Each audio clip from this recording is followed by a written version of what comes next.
دہی یا پھر لسی لینا سحری میں لازمی ہے، کیونکہ اکثر لوگ سمجھتے ہیں کہ دہی کھانے سے پیاس نہیں لگتی.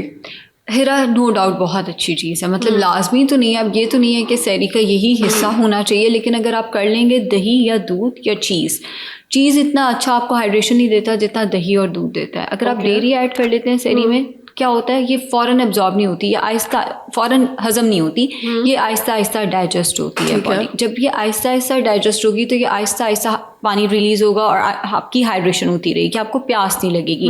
اگر ہم پانی پیتے ہیں تو وہ ریلیٹیولی جلدی ہضم ہو جاتا ہے ہمیں، اور ساتھ ہی واش روم کا ایک چکر لگا ڈائجسٹ ہو گیا. لیکن اگر ہم ڈیری کی بات کریں تو یہ 5 to 6 آورس لیتی ہے ڈائجیشن میں. تو 5 to 6 آورس کے لیے یہ آپ کو ایک تو فیلنگ آف فلنس بھی دے گی، پلس یہ آپ کو ہائیڈریٹڈ بھی رکھے گی.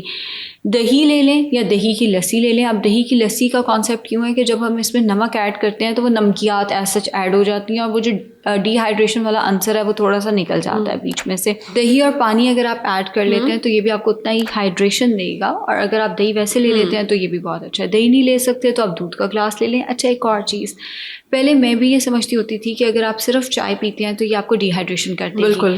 ہم گرین ٹی کے بارے میں یہ کہہ سکتے ہیں کہ اگر آپ گرین ٹی لیتے ہیں یا کافی لیتے ہیں وہ ڈی ہائیڈریشن کر دیں گے. لیکن اگر آپ چائے پورا دودھ کا کپ لے لیتے ہیں اور اس کے اندر پتی ڈال کے پی لیتے ہیں، یہ آپ کو ہائیڈریٹڈ رکھے گی. ہاں، اس میں کیلشیم کی جو ایبزارپشن ہے وہ کم ہو جائے گی، یعنی دودھ کے اندر سے جو آپ کو کیلشیم ملنا تھا اتنا کیلشیم نہیں ملا آپ کو، کیونکہ وہ پتی نے اپنے ساتھ بائنڈ کر لیا. لیکن اگر ہم ہائیڈریشن کے فیکٹر سے بات کریں تو یہ بھی آپ کو ہائیڈریٹڈ رکھتی ہے. تو وہ جو مجھے یاد ہے میری اماں کہتی ہوتی تھی کہ چائے ضرور پیو، اس سے پیاس نہیں لگے گی، تو وہ والا فیکٹر بھی اب اگر آ کے دیکھا جائے تو بالکل ٹھیک ہے.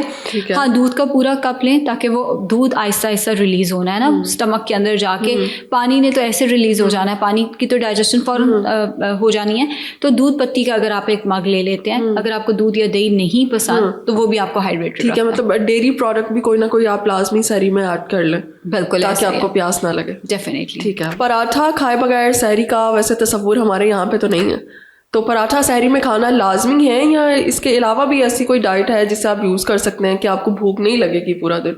اچھا، ہم نے نا اصل میں بچپن سے دیکھا بھی یہی ہے اور سنا بھی یہی ہے کہ پراٹھا ہی سحری میں ضروری ہے، مطلب آپشنل بھی نہیں ہے ہمارے لیے، پراٹھا سحری میں ضروری ہے.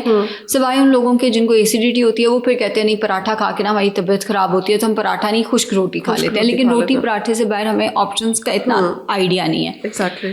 آپ بریڈ بھی لے سکتے ہیں. لوگوں کو لگتا ہے بریڈ تو لائٹ سی چیز ہے، فوراً ہضم ہو جائے گی. 2 slices ہول ویٹ بریڈ کے لیں. ساتھ میں پروٹین ضروری ہے جو کہ گوشت سے آتا ہے، ایگ سے آتا ہے اور دالوں سے آتا ہے. تو یہ ایڈ کر لیں. ساتھ میں ایک پورا سرونگ ڈیری پروڈکٹ کا ہونا چاہیے، جیسے دودھ کا ایک گلاس یا دہی کا ایک کپ آپ نے لے لیا. اگر آپ کو سحری میں ٹوسٹ والا آپشن پسند نہیں ہے تو ریپس آ گئے ہوئے ہیں، بنے بنائے ریپ مل جاتے ہیں. آپ 150 کیلوری تک کا ریپ لے سکتے ہیں سحری میں. اس کے اندر آپ دہی، اسی کے اندر دہی لگا لیں، تھوڑا سا سیلڈ اس کے اندر لگائیں اور گھر کے بنے کباب لگا کر ریپ بنا کر وہ کھا سکتے ہیں. ساتھ اگر آپ کو چائے چاہیے ہوتی ہے تو آپ چائے لے لیں.